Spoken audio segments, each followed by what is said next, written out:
Biz keçən söhbətdə dedik ki, bu məclislərin adın xanım Fatıməni dərk etməyə qoyduq. Çünki xanım haqqında bir çoxlarımızın məhəbbəti var, amma mərifət yoxdur. Məhəbbətin içində mərifət olmasa, bu yolda axıra qədər insan olmur. Bir yoldan sonra ayrılır. Bu məclislərin əsas missiyası və hədəfi budur ki, məhəbbətin içində mərifət yaratmaq. Və təkcə xanım Fatıməni yox, ümumiyyətlə Əhl-i Beytin hədəfləri bu idi ki, insanları müstəqil şəkildə ayaqda saxlasın. Onlara azadlıq bəxş eləsin, onlara qüdrət versin. Əhl-i Beyt insanları özlərindən asılı eləmirdi. Əksinə insanlara qüdrət, azadlıq bəxş edirdi ki, müstəqil öz ayaqları üzərində qala bilsin. Tarixdə yazılır ki, Cabir ibn Abdullah Ənsari belə rəvayət edir ki, bir gün deyir biz əsr namazının vaxtı idi, azan verildi. Biz Peyğəmbərlə birlikdə məsciddə namaz qılmaq istədik. Namaz qıldıq və namazı bitirdikdən sonra Peyğəmbər mehrabda üzünü çevirdi, sahabələrlə başladı söhbət etməyə. Həmin bu əsnada bir nəfər yaşlı bir kişi gəlir Peyğəmbərə deyir ki, ya Rasulullah, mən yoxsul bir kişiyəm, acam. Üstümdə giyindiyim paltarlar da köhnə paltarlardır. Mənə kömək ol, dəstək ol. Peyğəmbər də baxdı özünə dedi ki, açığı deyim, mənim o maddi imkanım yoxdur ki, sənə dəstək duram. Amma səni elə bir yerə göndərəcəm ki, o səni əliboş dala qaytarmayacaq. Və Bilal Həbeşliyə deyir ki, Bilalcan, dur, bu yaşlını apar xanım Fatimə Zəhranın evinə. Və elə də olur, Bilal gətirir xanım Fatimə Zəhranın evinə. Həmin ağsaqqal qapını döyür və səsləyir, ey Peyğəmbərinin ev əhli, Əhl-i Beyt. Xanım qapıya yaxınlaşır, deyir ki, kimsən, nə istəyirsən? Həmin o yaşlı ağsaqqal, yoxsul ağsaqqal deyir ki, mən acam, mən yoxsulam, mənim əlimdə paltarım yoxdur. Mənə kömək ol. Xanım Zəhra qayıdır evə, evdə bir şey tapır ona verməyə maddi baxımından. Görür Həsənlə Hüseynin uzandığı bir dəri var, onun üstündə uzanıb yatardılar. Onu götürür, verir buna. Həmin ağsaqqal deyir ki, xanımcan mən acam, yemək istəyirəm. Xanım qayıdır evə, görür bir şey tapır. Axırda öz boyunbağını açır, verir ona. Həmin ağsaqqal deyir ki, xanımcan bu mən dərdimə dəyməyəcək. O deyir ki, mən bunu vermişəm, apar bunu saat özə ərzaq al ye. Həmin ağsaqqal Bilal'la qayıdır məscidə Peyğəmbərin yanına.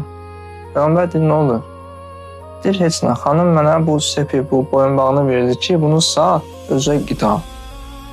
Xanım, Peyğəmbər baxır ona, həmin o boyunbağını alır. Deyir, kim bunu alsa Allah onun günahlarını bağışlayar və cənnət əhli eləyər. Əmmar qalxır ayağı, ya Rasulullah, o boyunbağını mən almaq istəyirəm. Ağsaqqala deyir ki, yaşlıya, bunun qiyməti nədir? Dedi, qiymətini bilmirəm, amma mənə ehtiyacımı versin, kifayət edər. Mən acam, mənə ət, yemək ver, çörək vermək yiyeyim. Bir əba ver, əba giyinim. Bir də ailəm acızda, ailəmə yemək yaparım. Əmmar da deyir ki, mən sənə dəvəni verdim. Bir dəvə verir. Yəmən əbası verilir ki, o dövrdə bahalı əbalardandır. Və qarnını da doydurur. Kimində dirhəm pul verir ki, aparıb ailəyə verərsən. Və Peyğəmbər qayıdır, həmin ağsaqqala deyir ki, xanım üçün dua eləyərsən. Dua eləyəcəksən ki, bu səni bura gətirib çıxart. Sözümdə məqsəd var, diqqətlə qulaq asınız, görəcəksiniz məqsəd nədir. Və Əmmar onu götürür sepi, bir müddət özündən saxlayandan sonra təzən verir, müşk ətirlə ətirləyir, verir xidmətçisinə. Xidmətçisinə deyir ki, quluna. Deyir, apar bunu ver Peyğəmbərə hədiyyə. Və deyirən ki, bunu ağam göndərdi, həm məni, həm bu sepi sənə hədiyyə eləməyimi istədi. Elə də olur, gəlir Peyğəmbərin yanına, həmin o sepi də, həmin o qulu da. Deyir ki, ağam məni və sepi hədiyyə elədi sizə. Həmin o sepi də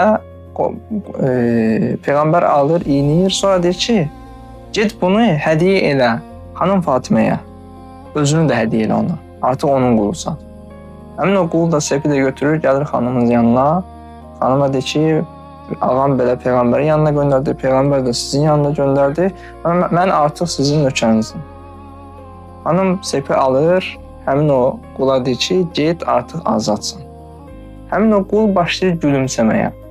Gülümsəyir. Xanım deyir ki, niyə gülürsən? Deyir, mən bilməzdim ki, bu qədər bu sepin bu qədər dəyəri ola. Deyir, bu sepə görə bir nəfər qarnın doyurdu. Ailəyə çörək getdi. Üstəlik mən qul idim, məni azad elədi. Həmin bu, bütün bu proseslər onu göstərir ki, həmin bu ağsaqqal məscidə gələndə Peyğəmbər elə ilkin anda Əmmara deyərdi ki, bu yoxsula kömək elər. Və yaxud da orada imkanlı sahabələr vardı, ona deyə bilərdi. Amma demədi. Peyğəmbərin burada məqsədi var idi. Birinci məqsəd bu idi ki, İslamda qadının rolunu çatdırmaq istədi ki, İslam nə qədər qadına üstünlük verir, dəyər verir. Bu bir. İkincisi də Peyğəmbər həm də xanım Zəhra istəmirdi ki, ona bir tikə yemək verməklə yola salsınlar. Çünki onlar başa düşürdülər ki, həmin o ağsaqqala mən yemək versəm, sabah yenə də gedib başqasının qapısını döyəcək, yemək istəyəcək. Xanım ona elə bir iş öyrətdi ki, istədi ki, o öz ayağı üstündə qala bilsin, ona ticarəti öyrətdi. Bax, bu xanımın bu qədər dəyəri var. Biz ona görə də neçə illərdir bu xanımdan əl çəkmək istəmirik. Çünki bu xanım bizə təkcə dini öyrətmir, bizə yaşam həyatını öyrədir. Bizə öz müstəqil ayağı üzərimizdə durmağı öyrədir.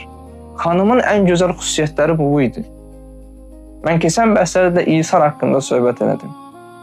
Bu Əhl-i Beyt elə bir şəxsdir ki, öz həyatlarını başqalarına görə fəda edirdi. Nəinki öz həyatlarının, hətta evlatlarının həyatlarını başqalarına görə fəda edirdi. Niyə? Başqaları xoşbəxt yaşasın. Niyə? Başqaları azad yaşasın. Bu azadlıq təkcə cismani azadlıq yox, mənəvi azadlıq da bəxş edirdi. Əhl-i Beytin o qədər üstün cəhəti var ki, adam sadalaca həm vahiməyə gəlir, həm də sadalaca qurtarmaq olmur bu şeylər. Biz ona görə də 1400 ildir bu qapıdan əl çəkmirik. Bu qapıya bağlanmışıq.